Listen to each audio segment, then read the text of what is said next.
This is the Business of Apps podcast, bringing you actionable insights from the leaders of the global app industry and the world's fastest growing apps. You can find more app news, data and analysis over at businessofapps.com. Welcome to the Business of Apps podcast.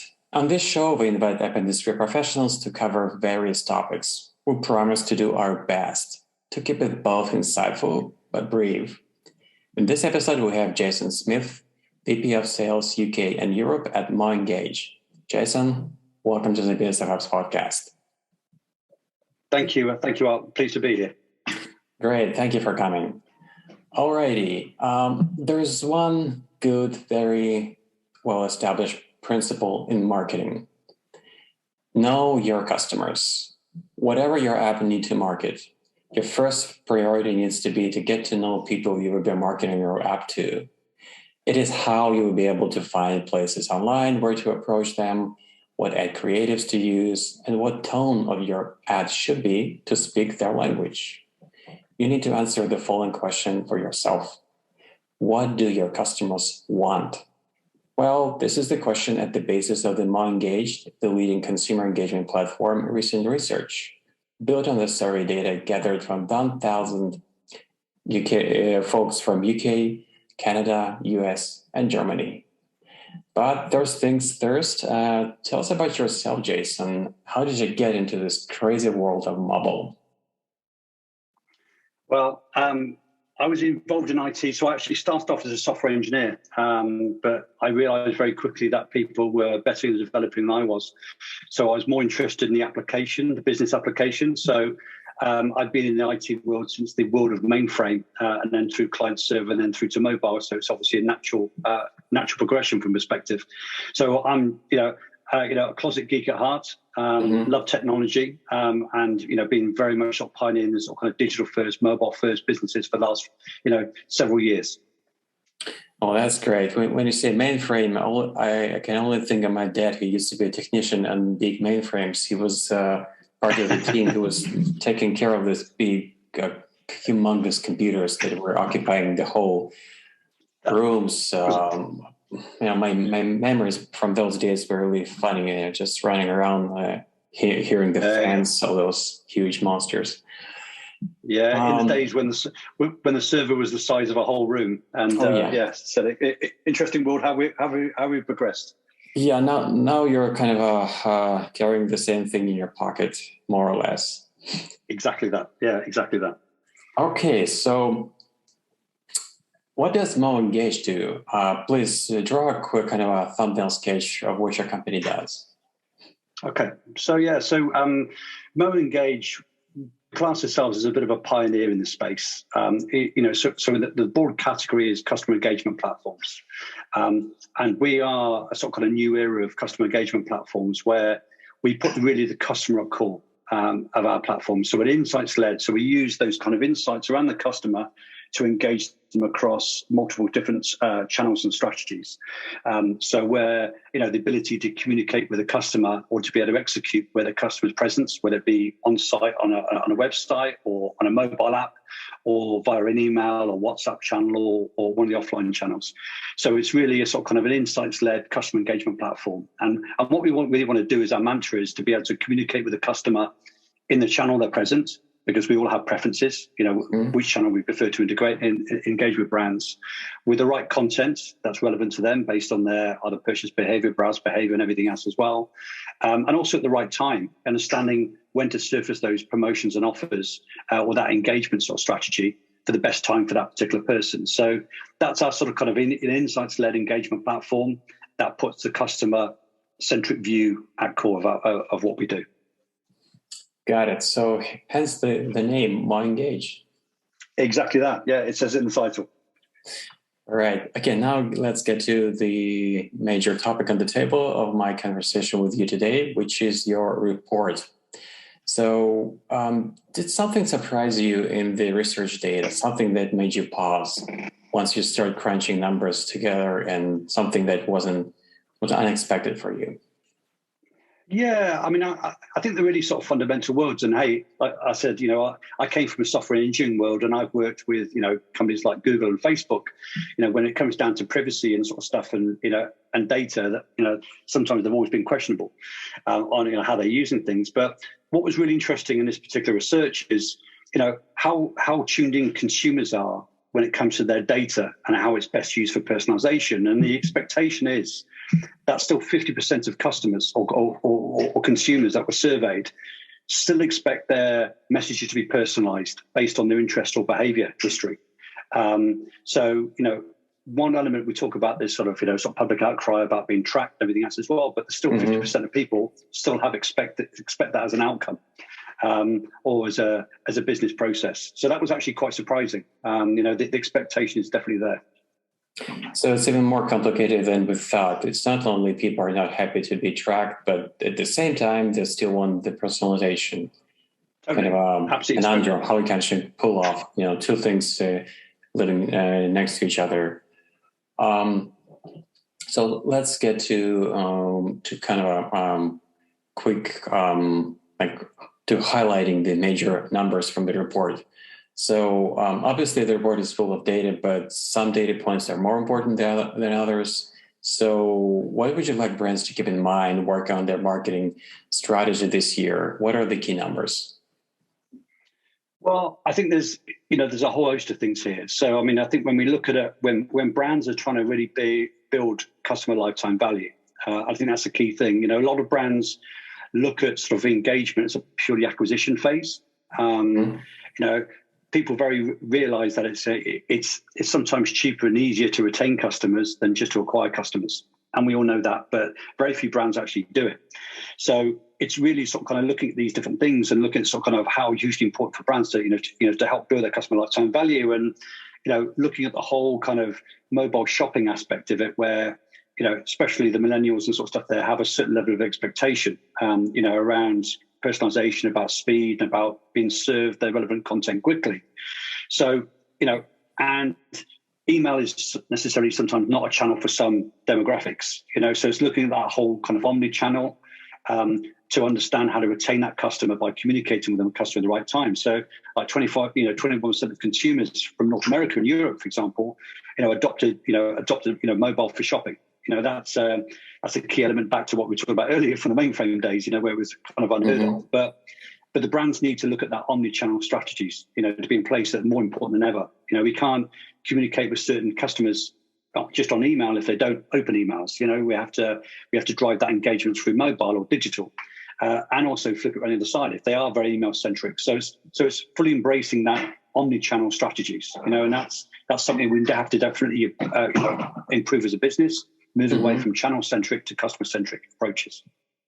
So the email is definitely not dead, regardless of what people are saying for the number of years. To this day, it's even probably more alive than it used to be because it's not that clunky. People are kind of shifted towards social media and email. While it's still here, but it's probably the space is not that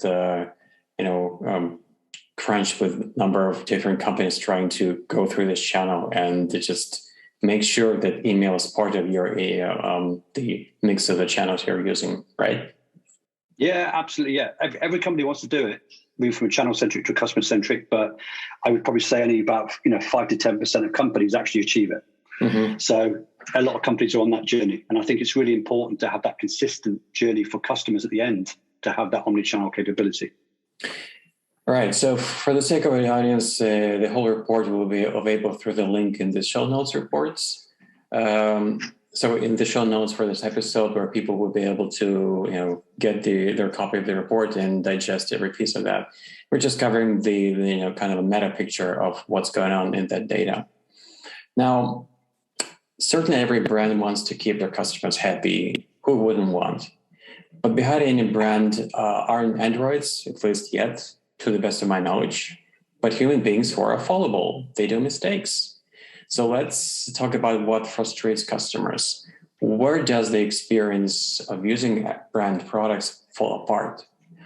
And are there any differences in what frustrates men and women? Yeah, I think when we look at a whole if we look at holistically, first of all, what's generally, what's common between male and females? I think, inconsistent messaging really annoys people. When you think about, men being targeted with female stuff and vice versa. So there was a big sort of 20%, 27% of people, inconsistent messaging to their gender, to their profile, effectively, and the lack of personalization, and then that obviously then 27% was, irrelevant content or products based on their gender. Just because somebody might have a significant other in their life that they might be buying for, not necessarily depending on their behavioral purchasing sort of stuff there as well. So there was a big chunk of sort of 20% around inconsistent messaging, irrelevant content and products.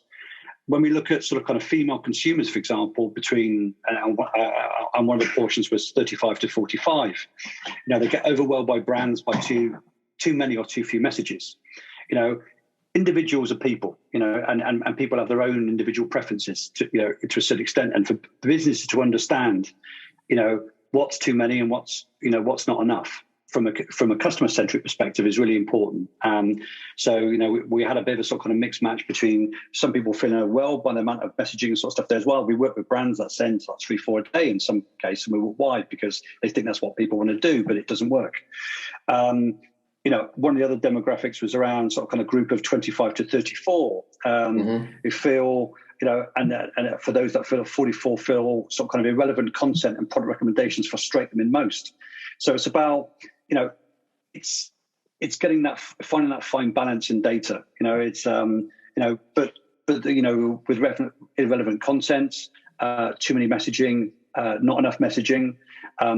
But mainly the sort of kind of the underlying sort of kind of factors was, irrelevant content, irrelevant products, and non-personalization by using imagery when they're female or male or vice versa. So there was a big sort of kind of drive about bad customer experience. So brands need to really understand that the consumer does care if you get it wrong by huge amounts. And especially in a very competitive space at the moment where you've got lots of kind of emerging brands, especially in the mobile and digital space, rather than traditionally bricks and mortars, it's, the consistency and the customer experience needs to be 100%. Otherwise, they will have the lack of retention. They will have, struggle to retain those customers, and those other brands will acquire them and sort of take them away. So it's a really interesting sort of kind of world. But that whole messaging across channel as well. There's one of the big things that annoys a lot of customers in this particular group was, somebody looks at a website, looks at a particular product range, then comes to a mobile device, and it's nothing breadcrumb to the experience they just had online. The consumer expects you to know, and we need to find a way to sort of kind of translate that into a certain extent. The lack of seamless experience between mobile and desktop. Absolutely, yeah, absolutely. And I know sometimes that's technically impossible with some technology stacks, but you need to understand the consumer; they expect it. Mm-hmm. Yeah, got it. And as much as we would like to give people the specific number for what's the most optimal number of messages to send per week or per day, it's just not possible. You have to figure out that number for yourself because every brand has its own audience. You have to do a bit of a testing, see what number would be the right for you to how often you should approach people who are trusting your brand. That's just absolutely. And I think from an optimization perspective, I think you've got to even take it down to a more granular level. I think you've got to look down to a consumer level or to a customer level. So rather than the brands perspectively, and I've worked with some big brands that said, is that sent out multiple messages per day.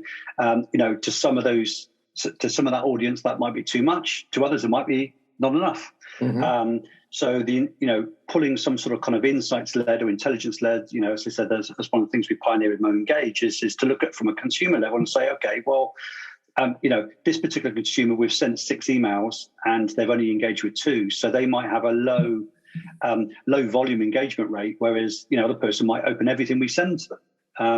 So it's finding that balance at a kind of more of a sort of, rather than just an overall brand level, but down to a sort of kind of consumer group level as well. And I think that's where the real good customer experience comes into it. Got it. Now it's no brainer that what kind of messages brands send to their customers may either help to solidify or shatter relationships they're trying to build with customers. So what kind of messages do customers prefer? That's a really interesting point, because it's actually completely reverse to what you think it is.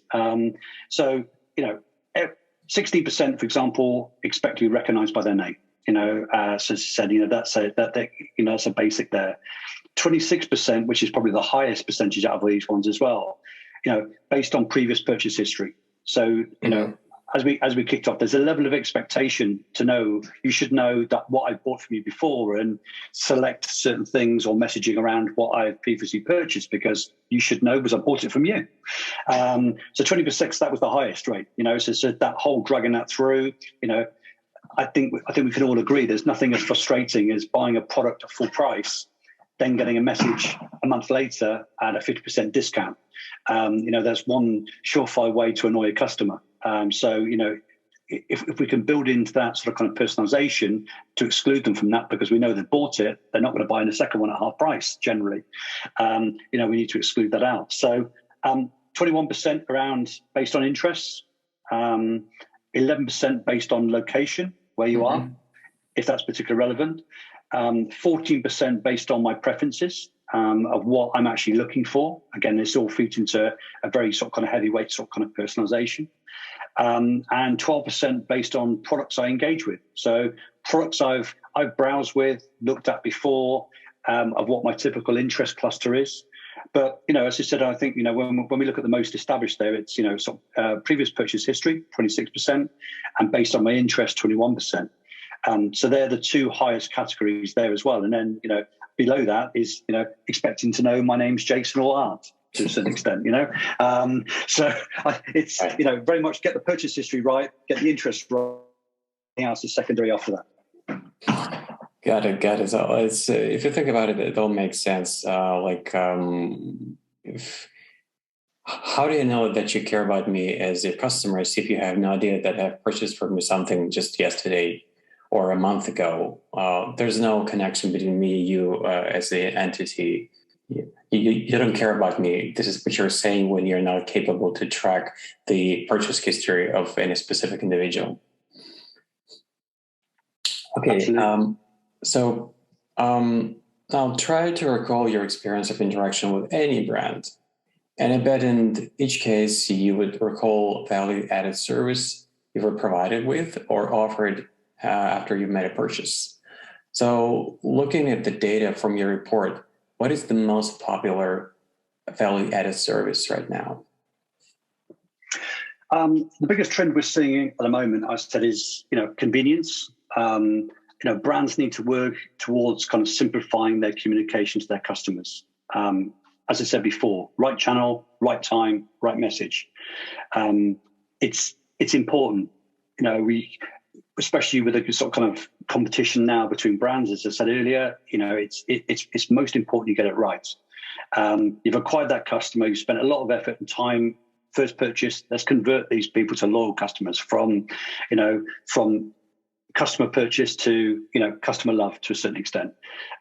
We need to sort of kind of, along with this, we need to make ease of making purchases that consumers are looking for. So we need to make that whole CX experience really easy, from finding what they're looking for to making sure that the purchase is really easy as well. Because they are spoiled for choice nowadays. There's so many explosion of this kind of digital ways, from anywhere in the globe, you can buy products. And if brand A can offer me the right sort of kind of product, with all the sort of kind of right collection of return options that suit me, then I'll look elsewhere. I won't look elsewhere. But if they can, and they give me that great experience, and then they service me what I'm looking for, then it really works. So I think just from a couple of sort of kind of recaps, there's receive offers and promotions through web, SMS, mobile app, and email. There was, in a report we saw that was quite high. It was around about sort of kind of 12%. People that buy their website on a mobile app or in person was pretty high at sort of kind of 16%. People that offered in-store pickup or alternative collection for location, 16% again. So there's, some quite high priority there. But when we look at sort of kind of make a return exchange at any point, from a communication perspective, that actually featured one of the highest, so it's 24%. And order confirmation, shipping notice, and delivery confirmation, 32%. So if you work backwards from that, what was really important about convenience, simplifying communication to their customers, what was most important was, that order confirmation that came through, shipping notices, delivery confirmation, and that we also kind of making the purchase easy, for each consumer, and making sure that, they're updated with the communication, making it, very simplistically finding and sort of return or exchange at any points. That was second at 24%. And that ability to have that sort of kind of like in-store pickup, alternative collection location in our very busy lives we now lead was also ranked quite high as well. So it's about, it's about everything about over communicating, ease of use, servicing, the right promotions through multi-channel. But you can see it's a lot more sophisticated than it used to be a couple of years ago. The expectation is a lot higher. And that's what we're seeing with brands. They have to look, they said, a holistic view, not looking at a very simple why, that we're just going to drive our whole business by just sending emails every day. Right. So now switching the channels, pun intended, what are the top 3 preferred communication channels right now? Because brands needs to know through what channel to approach their customers and be actually welcomed. So what are these right now? Top 3? Yeah, really interesting. So for the majority, when we look at North America and Europe, so 33% of consumers in North America and Europe are still email. Remains the preferred, channel for medium communication. There's some slight nuances there, depends on the target audience and everything else as well. But, email still continues to be the strongest channel for their outbound communication sort of side from that perspectively. Then when we go down to mobile, then things like sort of kind of text, SMS and app and websites, they're really sort of kind of emerging as the sort of kind of new preferred channels of communication. So I would say top is email, and then a pretty much sort of kind of 2 to 3 between mobile and website. And then obviously social media, WhatsApp channel, and even TikTok, for example. As you said, it's a really strong emerging channel in some demographics. It's for example, 90% of under 25s, don't use Google search but use TikTok for their product evaluation sort of stage. So there's all these things that we're certainly experimenting and looking at as well. But from a standard communication, top 1 email, next mobile sort of kind of app, whether it be SMS or text, and then the website sort of side is there, sort of kind of using things like web push for communicating things, still things in the basket or offers. Mm-hmm. Got it. Now we're getting close to the 2nd anniversary since COVID-19 hit the world, and it's still going. It's still here. So my question to you is this: how shopping behavior has changed by now? Yeah, really interesting. Sort of kind of COVID-19 has been an interesting change, I think, for everybody. The impact of the pandemic is evident, and I think it's changed our shopping behaviors for consumers forever.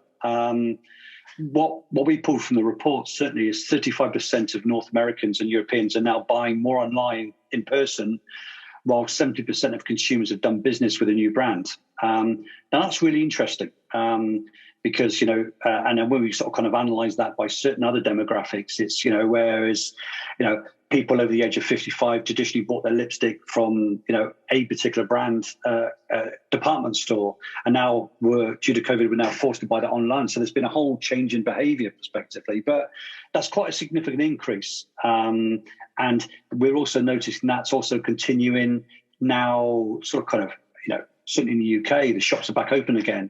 That online behavior is still continuing as well. But, that's quite a significant sort of kind of chunk of where it was bricks and mortar. Now 35% of those are now buying more online than in person. So that's a big significant chunk of those online for those online businesses. So before COVID-19, a lot of people were hesitating to place orders online. They thought it's not for me. It's not convenient. I can just go there and just grab the stuff myself and have an in-person communication with the people who are selling me this stuff and have, real experience. Now it's not an option. But on the other hand, we're passing. Hopefully, we're passing the pandemic slowly but surely.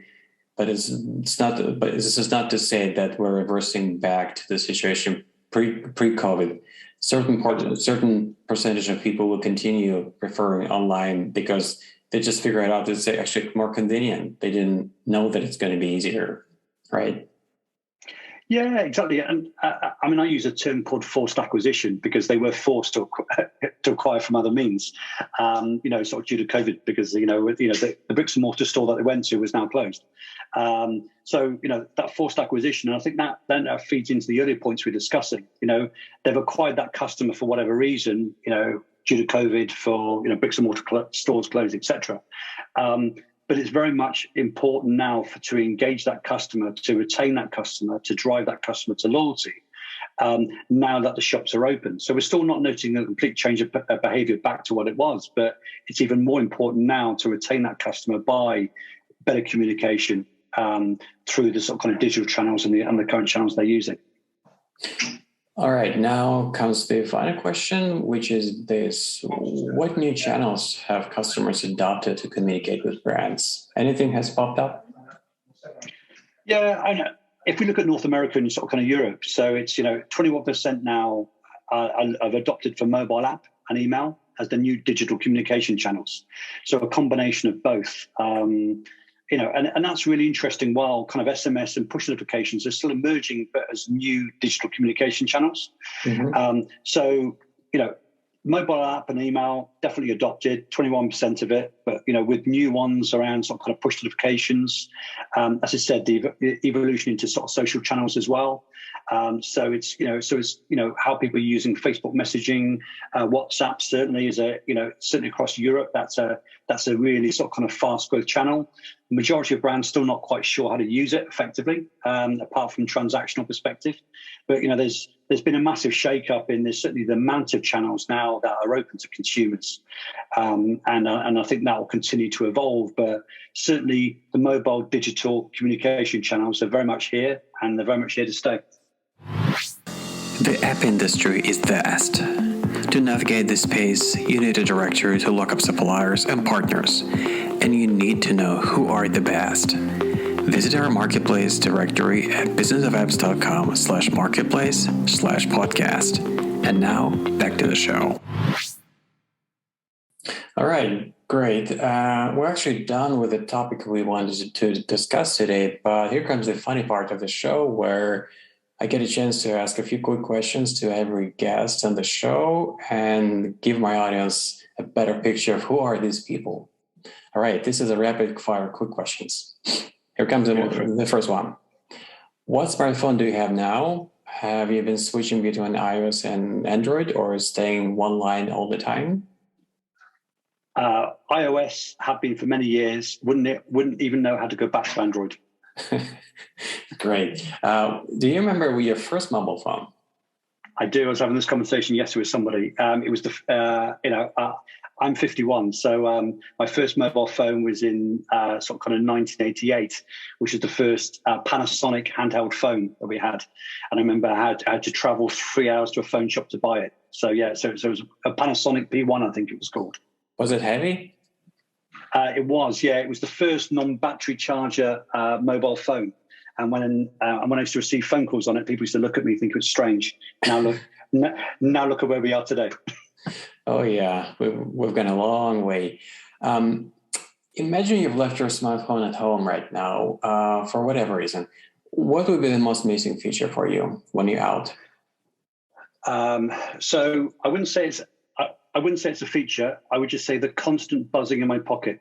I've done it before, and it's really strange. So I think when you go for the first day or two, you constantly think your phone's ringing and you haven't got your phone with you. So I think it's that consistent, and as I said, I have, lots of Slack messages and email messages, and it's obviously through work, but it's not necessarily an app that I'd miss, but it's the constant vibrating of the phone, thinking that the phone's with you. It's really weird. You can feel it, and you're looking for it, but it's not there. So that's the thing that I kind of feel I miss more than the actual technology in the phone itself. All right. So you feel like something is off. Oh, it's my phone. Yeah, exactly. Yeah. So I'm so used to a phone in my back pocket or something, just constantly vibrating with Slack messages or WhatsApps or all of the above, and that's the thing that I find the strangest. So are there any technologies you're thinking wouldn't be great if that thing will be a part of my phone? Hardware, software, not necessarily more features, more stuff, probably, something that allows you to keep the balance better.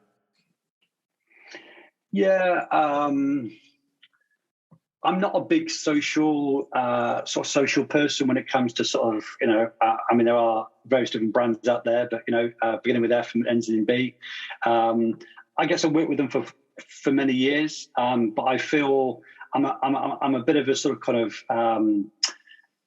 time poor type person. So I'm working away a lot, and I'm just trying to get time away from my screen.